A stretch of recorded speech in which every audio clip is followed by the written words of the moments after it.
out of these conversations that we just had around the job search and how grueling it is, we have some hope for the future, but we also have maybe not the news people were hoping for. They really want to see jobs opening up, but instead we're seeing freelance opportunities open up. So Dr. Jess is our... Yes, she is our resident performance psych.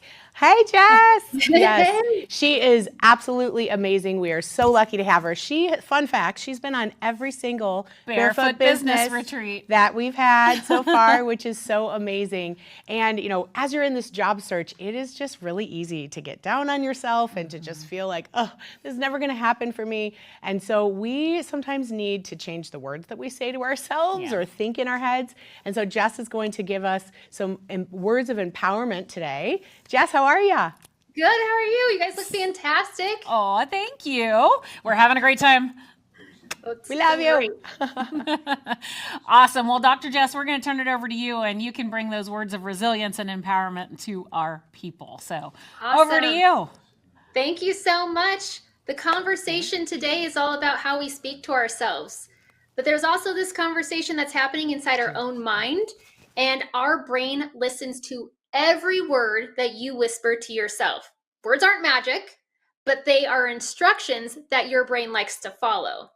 And so when we talk about how sensitive our brain is, it either puts our brain in either a survival mode, which creates tunnel vision, can create some doubt and fear and exhaustion, or it can put us into a strategy mode where we have more clarity, creative, confidence, and resilience.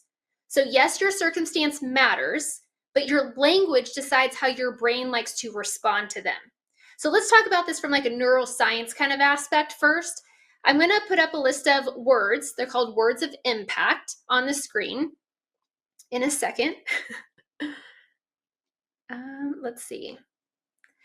As they come up, words such as just, need to, have to, got to.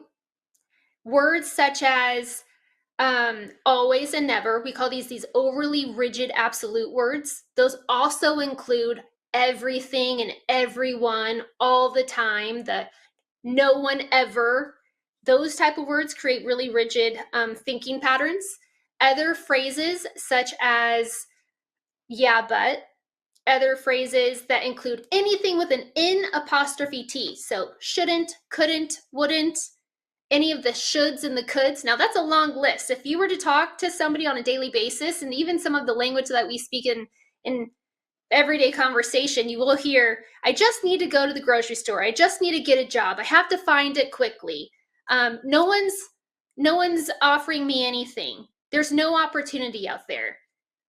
I should be able to be further than where I am right now. We talk in this language daily, and oftentimes on a subconscious level, we think about it as a way of encouragement that it's going to move us to a certain degree. But really what that's doing is it's creating these really high expectations that when we say these phrases, oh, here they come. One more slide. And no, other way. And when we talk in these phrases, the words of impactment create these really high expectations that when they're not met, create shame. Which is why when our brain starts to hear them over and over and over again, the heaviness of our emotions start to go even more intense. And so when we say phrases like here in a second, I should be further than where I am, what that's doing, it's creating this brain's trigger of the air alarm system, which means that it increases our cortisol levels, which then in turn decreases our cognitive flexibility, meaning that we're not able to strategize and plan and move and be as adaptive as we want. And really what it does is it paralyzes movement, which is why if there's forms of rejection or we're not doing what we think that we should have been doing, because that word should is that really high impact word, it can create this level of stallness to where we don't even know what to do because our brain it's getting activated. They're saying that there's a threat, so don't move, don't do anything. Rather than thinking in those terms, we want it to replace it with something that I'm rebuilding something that's matching my current lifestyle, or I'm building at the pace that matches my life. So it's not that we want to put ourselves into a place of shame. We want to create more intention. We're going to talk about that here in a second. Even phrases like there's no jobs out there. We've talked a lot about jobs this morning and what the job market looks like. When we say that type of phrase, remember that no, like none or always or ever, what that's doing is it's commanding the reticular activating system, RAS, which tells the brain to stop scanning immediately. And it creates this learned perceptual narrowing of the brain. So the brain stops noticing opportunities. And so every time I start to say, well, there's no jobs out there, no one's hiring me, I'm not getting looked at, the brain immediately stops scanning for any opportunity that's actually happening. Wild, right? Just by what we think, we're creating this external reality that's happening day in and day out. And instead, what we want to replace that thought with is the right opportunities require a different way of looking at it. I'm being sought after. Even though it doesn't feel like you are, just the change of language creates neurochemistry in the brain that allows our brain to feel and activate and see things from a different perspective. So when you tell your brain that there's no opportunities, it obediently stops searching for them. Let's also talk about this one, because this we hear a lot, sometimes internally that we say to ourselves, or it's on a subconscious level, where we often say, I'm not good enough, or we believe that thought. Now, this thought triggers the amygdala, and the amygdala in the brain is really, we talk about it, it's like the emotional part of the brain and assesses for threats, but it also assesses for familiarity. So have I been in this situation before? Do I know what's going to happen? And if not, it tells the brain to immediately stop and run and take action or freeze or fight, right? So that's the threat response. And what ends up happening when that gets activated is that it lowers our problem solving, it decreases our confidence, and it lowers clarity. And it disconnects you from all of your natural strengths that you have, that you bring to the table, which is why we start to feel the impostor syndrome, doubt, hesitation, embarrassment, disappointment, and shame. All of that increases. So instead of saying, I'm not good enough, what we want to replace it with, I'm capable, I'm evolving.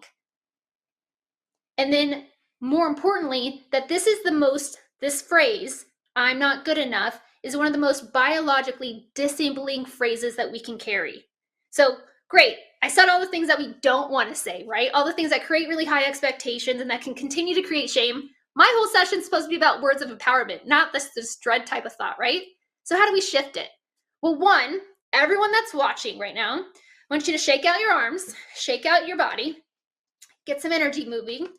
I want you, if you're sitting in your chair, sit a little taller, roll your shoulders back.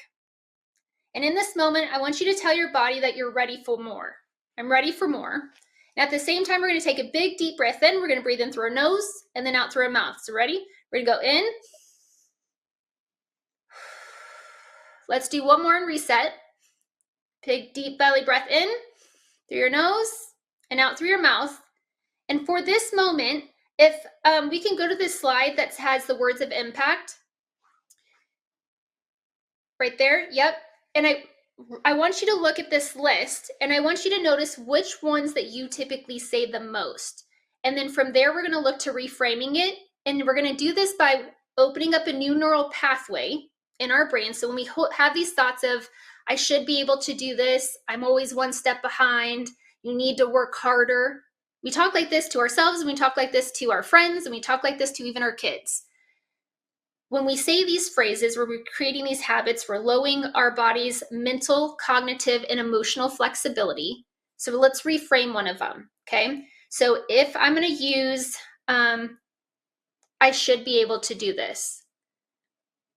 If I say that, my intention, what do I want to do? Well, I want to be able to do it, clearly, but I need the process ahead of time. So it could be like, my intention today is to call Sam. My intention today is to reach out to one old reference. My intention today is to send 5 resumes. And if I have that level of intention, the expectation goes down. That doesn't mean that the quality goes down. It's just the level of pressure and stress that I'm putting on that statement, that my body does no longer has an alert that says there's an alarm, there's a threat, you need to start moving or shutting down. So how we want to reframe this, and I think since we used I'm not good enough, we're going to just use that as a blanket to I am good enough as the reframe. This is the Psych-K method. And what it does is it creates a new neural pathway in our brain, okay? To hold strong to this new belief and to this new idea in our head that allows us to bring in more of what we want. So that spark that you felt, that's your brain in real time creating more of a dopamine rise. And we're going to do this in a second. So how you do it? You're going to put your right hand out. We're not doing the hokey pokey, I promise, but maybe we might later because that might be fun. So right hand out. You're going to take your left hand and cross it over, okay? See if you can bring it to your chest. You're going to roll it in, okay? Right hand on top, or I'm sorry, left hand on top, and then you're going to bring it in. You're going to cross your right leg over your left, and for a second, you're going to close your eyes, take a big deep belly breath, and in your head, we all don't have to say it out loud, but in your head, I want you to repeat, I am enough.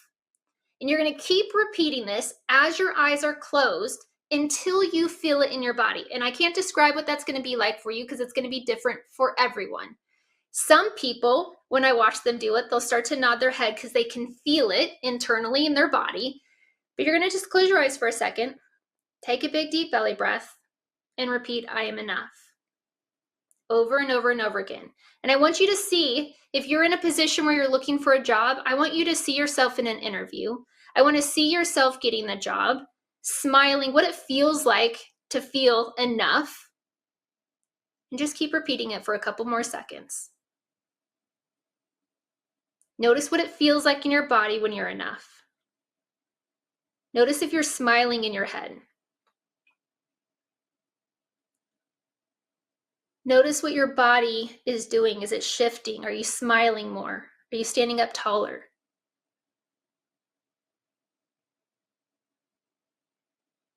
I am enough. Repeating it over and over and over again. Okay, and once you feel it in your body, then you can open your eyes. And what we're doing is recreating a new neural pathway. So if you think about this like a forest, that belief or thought of I am enough has kind of grown some weeds, right? There's a lot of trees. There's not a pathway at all. We started to mow the lawn, if you will, and started to pluck the weeds. So now we have kind of a clear route, but it's not definitive yet. Your job is to nurture that. Your job is to repeat those phrases over and over and over again, because what we just disclosed earlier is that my words are powerful. It invites what I want in, and what I say is what I'm bringing in, right? Now, the belief might have been like, I'm not enough. That might have been cemented, right? There's concrete. It was a very, very clear pathway to that thought process, but we're going to start to let the weeds climb up over there so that we can start to showcase who we are and how we are by the statements that we're saying. So we're not stuck, you're just shifting. And your brain is built to adapt. It's built to rise up to the occasion. It's built to find a way. But your language is the one that is the steering wheel and pointing where you want to go. And the more that we become aware of our language and how we're saying things, it's going to change our external world, not just internally, but externally as well. So as we go even into this new year, I really want you to think about what's one thing or one phrase that you want to say to yourself that's going to ignite a little bit more of a spark that you want to take into finishing 2025 and then starting 2026, because you have the power to change your reality. As much as it may not feel like it, that is your old behavior patterns and old thought patterns that are coming up. So every year, I always like to do what's called Jess 3.0, 2.0, 1.0. I'm on Jess 3.0. 2026 will be a Jess 2 or 4.0. And every version of myself is a little bit different. Jess 1.0 was a little bit nervous to get out in the workplace, to start her own business, to write contracts and solidify contracts. Jess 2.0 was a little bit nervous to asking for a little bit larger of money with clients. And this version still has some doubt, which I'm wanting to work on in 2026. Sometimes still has the impostor syndrome myself, and yet I teach this for a living. And so as we go in and these thought patterns start to pop up, let that old version just be that person. And so we're like, oh, here's Jess 2.0. I recognize that she's bringing up some old stuff. She doesn't need to come with me, but I recognize that that's some things that I might be holding on to. But I'm Jess 3.0, who's more confident, who is enough, who's ready for every possibility and opportunity that comes her way. We start to speak what we want, and it will show itself. Go ahead and go to the last page. We kind of already talked about this. Sorry, guys. Yep, you can go to the very end.